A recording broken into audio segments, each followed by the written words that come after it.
નાડી જોયાનું તપનું સ્વામિનારાયણ હરે સંવત 1877 કાર્તિક સુધી દશમીને દિવસ રાત્રિને સમયે સ્વામી શ્રી સહજાનંદજી મહારાજ ગામ શ્રી કારિયાણી મધ્યે વસતા ખાચરના દરબારમાં ઉગમણે દ્વાર ઓરડાને વિશે વિરાજમાન હતા અને પોતાના મુખારવિંદની આગળ 10-12 મોટેરા સાધુ બેઠા હતા તથા 5-6 હરિભક્ત બેઠા હતા અને શ્રીજી મહારાજના શરીરમાં કંઈક તાવ જેવું જણાતું હતું અને આગળ સગડી મેલીને તાપતા હતા. પછી શ્રીજી મહારાજે મુક્તાનંદ સ્વામીને કહ્યું, જે અમારી નાડી જુઓ, શરીરમાં કંઈક કસર જણાય છે. પછી મુક્તાનંદ સ્વામીએ નાડી જોઈને કહ્યું, જે હે મહારાજ, કસર તો બહુ છે.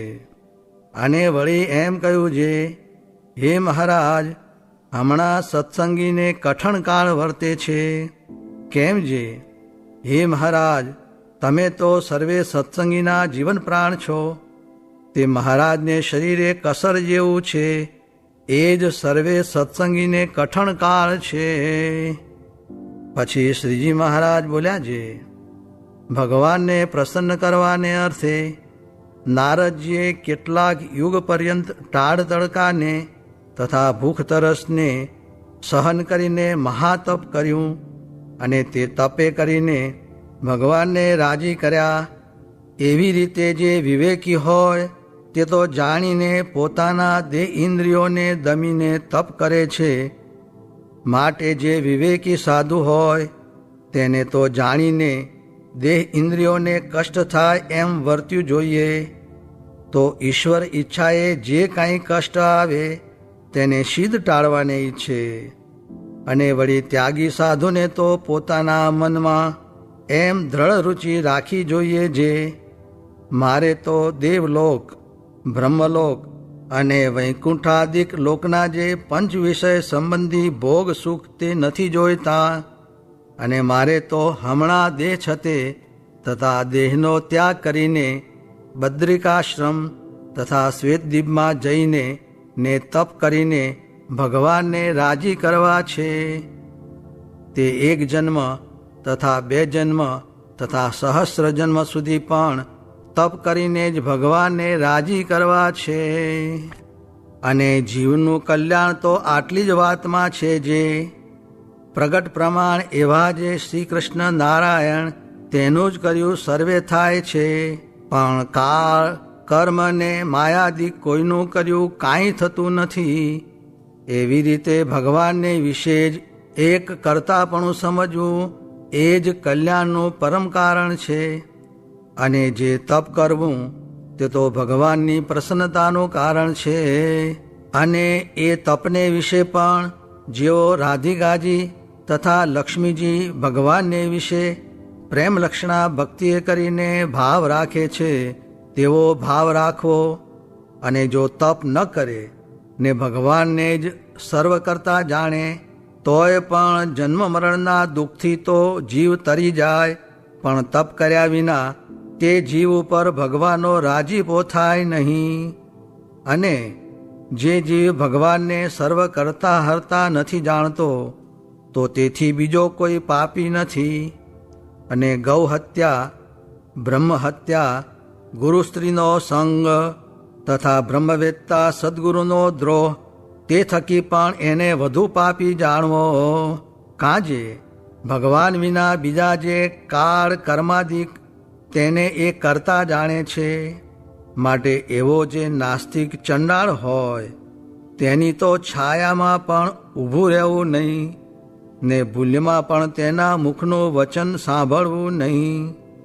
અને જે ભગવાનના ભક્ત હોય તે ભગવાનને પ્રતાપે કરીને બ્રહ્મા, શિવ, શુકજી, નારદ તે જેવા પણ થાય, અને પ્રકૃતિ પુરુષ જેવા પણ થાય, અને બ્રહ્મ તથા અક્ષર જેવા પણ થાય, તો પણ શ્રી પુરુષોત્તમ નારાયણ જેવો થવાને તો કોઈ સમર્થ નથી.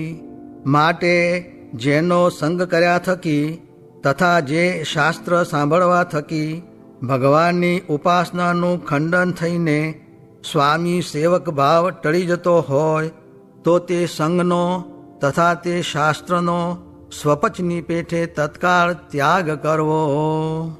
પછી મુક્તાનંદ સ્વામીએ પૂછ્યું જે, હે મહારાજ, જે ભક્ત સુંદર વસ્ત્ર તથા અલંકાર તથા નાના પ્રકારના ભોજનાદિક વસ્તુ તેણે કરીને ભગવાનની સેવા કરે છે તે પણ ભગવાનને રાજી કરવાને ઈચ્છે છે, અને તમે તો તપે કરીને જ ભગવાન રાજી થાય એમ કહો છો.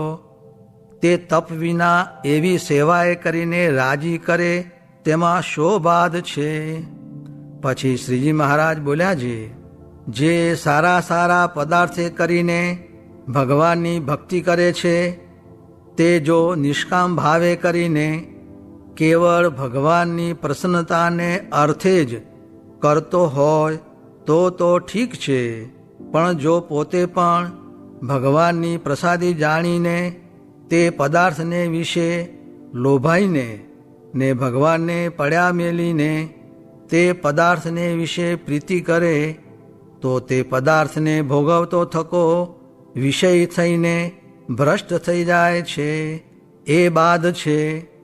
માટે જે ત્યાગી ભક્ત હોય તેને તો ભગવાનને સર્વ કરતા જાણીને તપે કરીને જ ભગવાનને રાજી કરવા, અને રાધિકાજી તથા લક્ષ્મીજી તેની પેઠે ભગવાનને પ્રેમલક્ષણા ભક્તિએ કરીને ભજવા, એ અમારો સિદ્ધાંત છે. પછી બ્રહ્માનંદ સ્વામીએ પૂછ્યું છે, હે મહારાજ, અમારું આ લોકને વિશે તથા પરલોકને વિશે સારું થાય તે કહો. પછી શ્રીજી મહારાજ બોલ્યા છે, આ જે અમારો સિદ્ધાંત છે તે જ આ લોક ને પરલોકને વિશે પરમ સુખનો હેતુ છે. પછી ગોપાળાનંદ સ્વામીએ પૂછ્યું છે, હે મહારાજ, ત્યાગનો ને તપ કરવાનો મનમાં ઈશક તો હોય અને ત્યાગ કે તપ કરતાં વચમાં કોઈક વિઘ્ન આવી પડે તો તેનું કેમ કરવું? પછી શ્રીજી મહારાજ બોલ્યા છે, જેને જે વાતનો ઈશક હોય ને તે વચમાં હજારો અંતરાય આવે તો પણ તે અંતરાયનો રોકાય નહીં, ત્યારે તેનો સાચો ઈશક જાણવો. જુઓ ને, અમે 21 વર્ષ થયા શ્રી રામાનંદ સ્વામી પાસે આવ્યા છીએ. તેમાં અનંત ભાતના વસ્ત્ર તથા અલંકાર તથા ખાનપાનાદિક તેણે કરીને સેવાના કરનારા અનંત ભક્ત મળ્યા છે, પણ અમારું મન કોઈ પદાર્થમાં લોભાણું નથી. શા માટે? જે અમારે ત્યાગનો જ ઈશક છે, અને આ સંસારને વિશે કેટલીક રાંડો છે તે ધણી મરી ગયો હોય તો તેને વાંસે છાતી કૂટી કૂટીને રોયા જ કરે છે, અને કેટલીક બાઈઓ છે તે પોતાના પરણ્યા ધણીનો પણ ત્યાગ કરીને ભગવાનનું ભજન કરે છે, અને કેટલાક મૂર્ખ પુરુષ હોય છે તે પોતાની સ્ત્રી મરી ગઈ હોય તો તેને વાંસે રોયા કરે છે, અને બીજી સ્ત્રીને વાસ્તે હાય વોય કરતા ફરે છે. અને કેટલાક વૈરાગ્યવાન પુરુષ હોય તે ઘરમાં પરણેલી સ્ત્રી હોય તેનો ત્યાગ કરીને પરમેશ્વરનું ભજન કરે છે. એવી રીતે સૌના ઈશક જુદી જુદી જાતના છે, અને અમારો તો એ જ ઈશક છે ને એ જ સિદ્ધાંત છે, જે તપે કરીને ભગવાનને રાજી કરવા ને ભગવાનને સર્વેના કરતા હરતા જાણીને અને સ્વામી સેવકને ભાવે કરીને તે ભગવાનની ભક્તિ કરવી, અને કોઈ રીતે તે ભગવાનની ઉપાસના ખંડન થવા દેવી નહીં. માટે તમો પણ સર્વે આ અમારા વચનને પરમ સિદ્ધાંત કરી માનજો. ઇતિ વચનામૃતમ. એ રીતે કાર્યાણી પ્રકરણનું 10મું વચનામૃત જે તે થયું. સંઘનું રૂપ કર્યું જે ભેગા રહે પણ સંગ ન કરે, તેમાં ઉનાના શેઠિયાનું દ્રષ્ટાંત દીધું જે 60 માણસ ભેગા રહેતા પણ તેમાં સંગ તો પુરુષ, સ્ત્રી ને છોકરો એ 3ને હતો, ને ભગવાનની સ્મૃતિ વિના જે થાય છે તે ખડ ખાય છે. ને સત્સંગી પણ સ્મૃતિ ન કરાવે તો કુસંગી ભૂલાવે એમાં શું કહેવું. ને કામમાંથી પરવારીને પ્રભુ ભજવા એવી તો કોઈએ આશા જ રાખવી નહીં. કેમ જે કોઈનું કામ પૂરું થયું નથી ને થાશે પણ નહીં. અને આ જીવને વૃક્ષનો દેહ આવે તેમાં આવરદા તો ઘણી લાંબી, પણ તેમાં પ્રભુ ભજાય નહીં. ને પશુ પક્ષી આદિકના દેહ આવે તેમાં પણ ન ભજાય. ને મનુષ્ય દેહમાં ભજાય તેમાં પણ મોટે ઠેકાણે ન ભજાય. ને ખાવા ન મળે તો પણ ન ભજાય. ને રોગ થાય તો પણ ન ભજાય. ઇત્યાદિક વિઘ્ન છે. અને આ તો સર્વ વાતે સાનુકૂળ છે. ને તેમાં પણ પ્રભુ નહીં ભજે તો પછી કિયે દાડે ભજાશે. સ્વામિનારાયણ સ્વામીએ વાત કરી છે, જીવ કર્મવશ થઈને દુઃખ સહન કરે એમ પોતાના કલ્યાણને અર્થે ન કરે. તે જો વીંછી કરડ્યો હોય તો આખી રાત જાગે, એ અનુસારે ઘણી વાતું છે. સ્વામિનારાયણ હરે સ્વામીએ વાત કરી છે, વાસનાવાળો અક્ષરધામમાં જાય કે ન જાય એ પ્રશ્નનો ઉત્તર મહારાજે કર્યો છે. લીમડે ઊંચી વસ્તુ બાંધી હોય તેને જે છોડવાનો દાખલો કરતો હોય ને તેનાથી તે ન છૂટે તો તેને બીજો છોડી આપે. તેમ વાસના ટાળવાના ઉપાય કરતો હોય તેને ભગવાન સહાય કરે છે. સ્વામિનારાયણ હરે સ્વામીએ વાત કરી છે, આજ્ઞામાં રહે ને છેટે છે તો પણ અમારા ઢોલિયાની પાસે છે. ને આજ્ઞા નથી પાડતો તે પાસે છે તો પણ છેટો છે. ને ગમે તેવો જ્ઞાની હશે, હેતવાળો હશે ને મોટેરો હશે, પણ આજ્ઞા લોપે તો સત્સંગમાં ન રહેવાય. ત્યાં દ્રષ્ટાંત દીધું છે, પતંગ ઉડાડવાથી છેટો ગયો છે પણ દોરી હાથમાં છે તો સમીપમાં જ છે. તેમ આજ્ઞારૂપી દોરી હાથમાં છે તો મહારાજની પાસે જ છે. સ્વામિનારાયણ હરે સ્વામીએ વાત કરી છે, કોઈકે સ્વામીને કહ્યું છે, આ પ્રાગજીને તમે ઐશ્વર્ય આપ્યું તે છકી ગયો, માટે શેખજીની પેઠે કરો. ત્યારે સ્વામી કહે, આ ઠોઠ બોટ્યું નથી, આ તો પાતાળે પાયા છે, ખરા રાજીપાનું મળ્યું છે. સ્વામિનારાયણ હરે સ્વામીએ વાત કરી છે, હરેક વાત સાંભળીને તે આકારે થઈ જવું એવી તો કોઈ મોટી ખોટ જ નથી.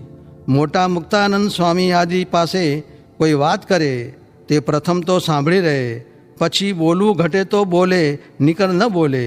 આનું મૂળ પ્રતિલોમ છે. સ્વામિનારાયણ હરે સ્વામીએ વાત કરી છે, સંવત 1919ના આસો માસમાં સાંખડા વદને પાદર વાત કરી છે, લોક ભોગ દેહ ને પક્ષ એ ચાર તો જીવનું ભૂંડું કરે. ને મહારાજ આચાર્ય સાધુ ને સત્સંગી એ ચારનો તો ગુણ જ લેવો એ તર્યાનો ઉપાય છે. ને જો દ્રોહ કરે તો જીવનો નાશ થઈ જાય છે.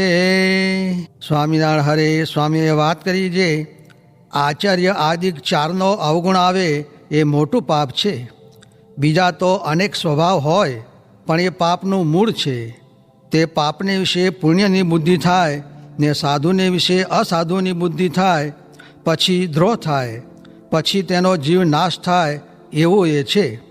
માટે વારંવાર કહેવાનું તાત્પર્ય શું છે, તો એ વાત હૈયામાં રાખીને કોઈ દિવસ એ માર્ગે ચડવું નહીં. ને એની સેવા થાય તો કરવી, નીકર હાથ જોડવા, પણ અવગુણ તો ન જ લેવો. એ અમારો સિદ્ધાંત હતો તે કયો, પીપા પાપ ન કીજીએ તો ધર્મ કિયા 100 વાર, જો કિસી કા લિયા નહીં તો દિયા વાર 1000. સાધુની, મંદિરની, આચાર્યની ને સત્સંગીની સેવા કરવી તો વૃદ્ધિ પમાય, ને દ્રોહ થાય તો જીવનો નાશ થાય. તે સેવા તે શું, તો ભક્ત્યા અનુવૃત્ત્યા, અનુવૃત્તિ એ જ સેવા છે, માટે તે પ્રમાણે રહેવું. સ્વામિનારાયણ હરે સ્વામીએ વાત કરી છે, મેળે મંડળી ભેળી થઈને મલકની નિંદા કરે છે, તે જો કરશે તો કાઢી મૂકશું. ને જે ધર્મામૃત આપણી ઉપર જ કર્યું છે તે લોપીને ચોર્યું કરે છે ને લુગડા વધુ રાખે છે, તે ઠીક નહીં પડે. ટીટોળી ઊંચા પગ કરે તેણે કરીને આકાશ નહીં ઝીલાય, તે સારું કાંઈ અટક્યું નહીં રહે, કાઢી જ મૂકશું. કાઉં ઝાઝા કગોરડા ને કાઉં ઝાઝા કપૂત, હકડી તો મહીડી ભલી ને હકડો ભલો સપૂત. માટે જે રાખતા હોય તે આ ઘડી ચાલવા માંડો. અમારે તો ધર્મ રાખતા જે થાશે તે કરવું છે એવો ઠરાવ છે. સ્વામિનારાયણ હરે સ્વામીએ વાત કરી છે, ભગવાનના કથા કીર્તન થતા હોય ત્યારે ધ્યાન મૂકી દેવું. કેમ જે એમાંથી જ્ઞાન થાય ત્યારે ધ્યાન ટકે.